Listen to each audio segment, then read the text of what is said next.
ये जो सारे बेरोजगार सियासतदान इकट्ठे हो गए हैं, ये सारे इकट्ठे इसलिए हुए हैं कि कानून की बालादस्ती नहीं मानते।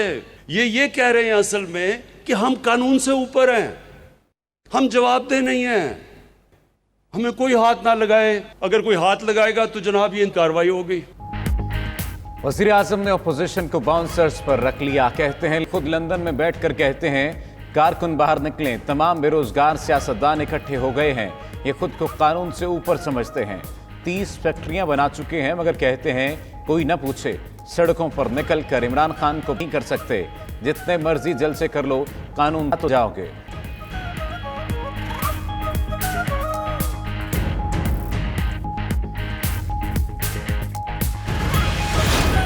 की सारी बताई तो मैं देख रहा था वो कैबिनेट मीटिंग में शीरीन मजारी, हमारी ह्यूमन राइट्स की जो मिनिस्टर हैं, उसकी आंखों में आंसू आ गए। आयतुल्लाह खोमेनी को बाहर भेजा गया था, यहां मिन्नतें कर करके। नवाज शरीफ की सुनकर श्री मजारी की आंखों में आंसू आ गए। वजीर आजम ने कहा 6 घंटे तक काबीना इजलास में तफसीलात सुनते रहे। हमारे एक वजीर के भाई ने उन्हें इमाम खुमैनी से मिला दिया। आयतुल्लाह खुमैनी के लिए लाहौर से निहारी नहीं आती थी, वो दही रोटी खाते थे। कहाँ आयतुल्लाह खुमैनी और कहाँ हमारा निहारी खाने वाला। खुमैनी के बच्चों की बैरून मुल्क अरबों की जायदादें नहीं थी।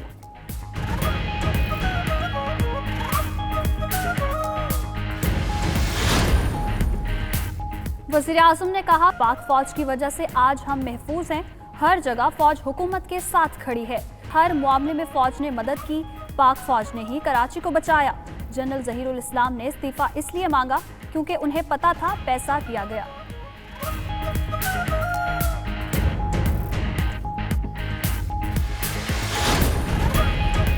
हुकूमत ने पैमरा के जरिए पाबंदी लगा दी। नून लीगी रहनुमा एहसन इकबाल ने कहा हमारी जद्दोजहद में मीडिया की आज़ादी भी शामिल है। पीडीएम का एक ही मकसद है, आइन और कानून की हुक्मरानी। हुकूमत से कोई भी सवाल करो तो कहते हैं एनआरओ नहीं देंगे। इमरान खान बताएं किस कानून के तहत एनआरओ दे सकते हैं।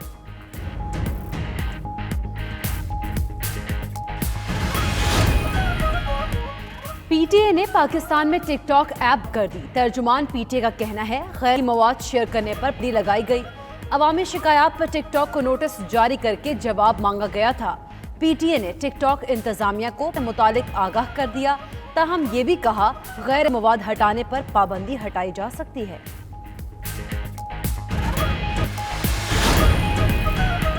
तोशाखाना रेफरेंस में नई पेशरफ। नवाज शरीफ का पासपोर्ट और शनाख्ती कार्ड करने का फैसला।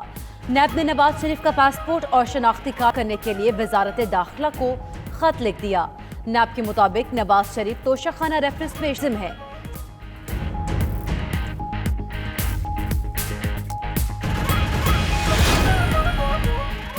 जमहूरियत की बात करने वाले आगाज अपनी पार्टी से करें। वफाकी वजीर फवाद चौधरी का मरियम नवाज को जवाब। ट्वीट किया जहां सीनियर लोग हाथ बांधकर दरवाजे पर आपका इंतजार करें, ऐसी सियासत जमात का जमहूरियत के लिए प्रचार। सिर्फ शहरियार अफरीदी ने भी ट्वीट किया जो बंदा मुल्क से भागा आज वही कहता है हमें बुज़दिलों की जरूरत नहीं।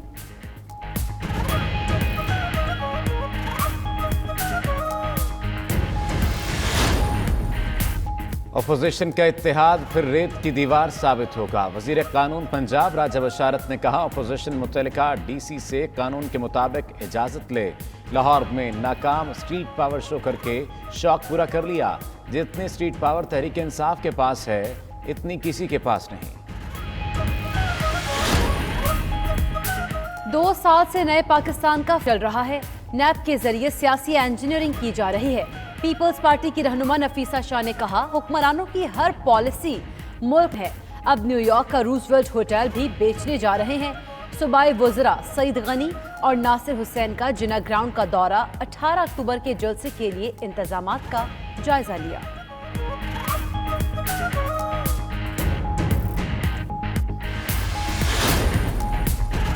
शादी हॉल्स में तकरीबात का दौरानिया 2 घंटे मुकर्रर। 300 से जायद अफराद को शिरकत की इजाज़त नहीं होगी। एनसीओसी ने शादी हॉल्स के लिए गाइडलाइंस जारी कर दी। आउटडोर तकरीबात के लिए भी 500 अफराद की शिरकत की हद मुकर्रर।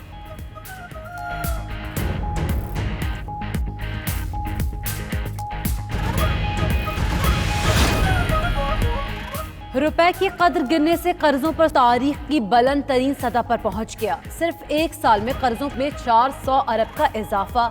दस्तावेज के मुताबिक कर्जा बरवक्त अदा न करने पर की रकम में 312 अरब का इजाफा हो गया। सितंबर 2020 के आखिर तक कर्जों पर 3000 अरब रुपए से बढ़ गया।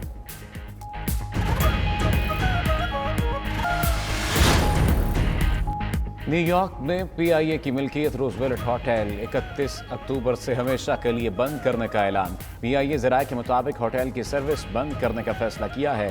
होटल की निजकारी या फरोख्त से मुताल्लिक फैसला वफाकी हुकूमत करेगी।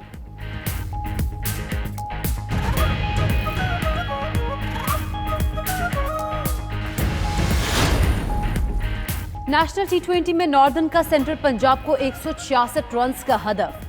नॉर्दर्न की जानिब से आसिफ अली 67 रन बनाकर नुमाया रहे। फहीम अशरफ ने 4 विकेट्स हासिल की। सेंट्रल पंजाब की हदफ के ताक़ुब में बैटिंग जारी।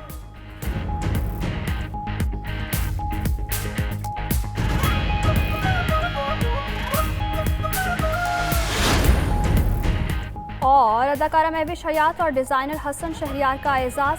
ऑस्कर सिलेक्शन कमेटी में नाम शामिल। महविश हयात ने ट्वीट में कहा, शर्मीन उबैद चन्नाई के साथ नाम आने पर फख्र है। एक दिन हमारे मुल्क का टैलेंट दुनिया में जरूर माना जाएगा।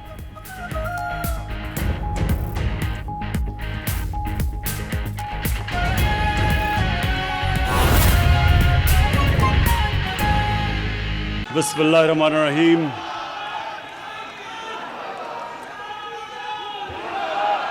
इय्याक नअबुदु व इय्याक नस्तईन। शुक्रिया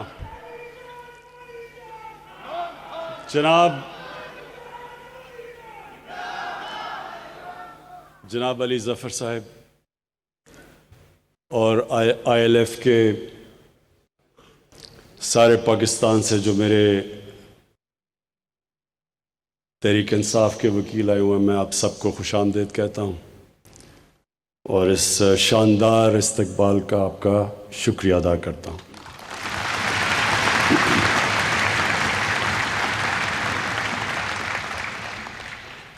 मुझे अली ज़फ़र की जो उन्होंने मुख्तसर तकरीर की, मुझे जो चीज़ पसंद आई, इन्होंने हज़रत अली रज़ी अल्लाह ताला का, इन्होंने जो उनका कॉल था कि कुफ्र का निज़ाम चल जाएगा, लेकिन एक निज़ाम जिसमें नाइंसाफ़ी और जुल्म हो वो नहीं चल सकता। ये उससे पहले जो अहमद अवैस ने बात की कि मदीना की रियासत ये क्या थी,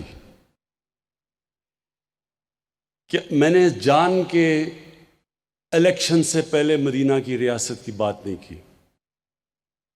क्योंकि मैं ये नहीं चाहता था कोई ये समझे कि मैं उसको इस्तेमाल कर रहा हूं वोट लेने के लिए।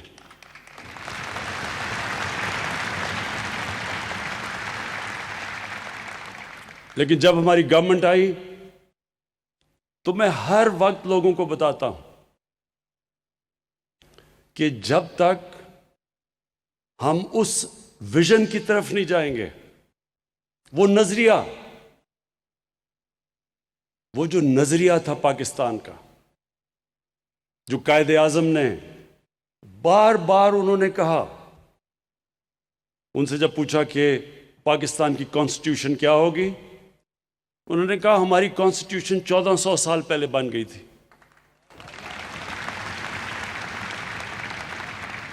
और इलामा इकबाल को जितना आप पढ़ें तो वो एक ही चीज कहते थे। इलामा इकबाल ये कहते थे कि जो मुसलमान माशरा था वो जब भी उठा है तो वो उन उसूलों की तरफ गया जो मदीना की रियासत के असूल थे। तो ILF, आप वो लोग हैं जिनके ऊपर बहुत बड़ी जिम्मेदारी है, क्योंकि जो मदीना की रियासत का जो बेसिस था वो कानून की बालादस्ती थी। यानी कोई इंसान कानून के ऊपर नहीं था। जब नबी सल्लल्लाहु अलैहि वसल्लम से पूछा किसी ने कि जी वो कुरैश की खातून है, उसने चोरी की, तो उसको उसको माफ कर दें, तो उन्होंने तब कहा कि मेरी बेटी भी अगर चोरी करे वो भी, उसको भी सजा मिलेगी। कोई कानून से ऊपर नहीं था।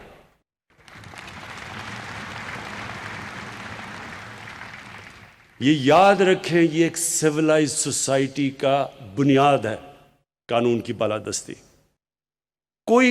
कोई सोसाइटी जिसके अंदर कानून की बालादस्ती नहीं है, रूल ऑफ लॉ नहीं है, कभी मुकाबला नहीं कर सकती उस माशरे का जिसमें रूल ऑफ लॉ है।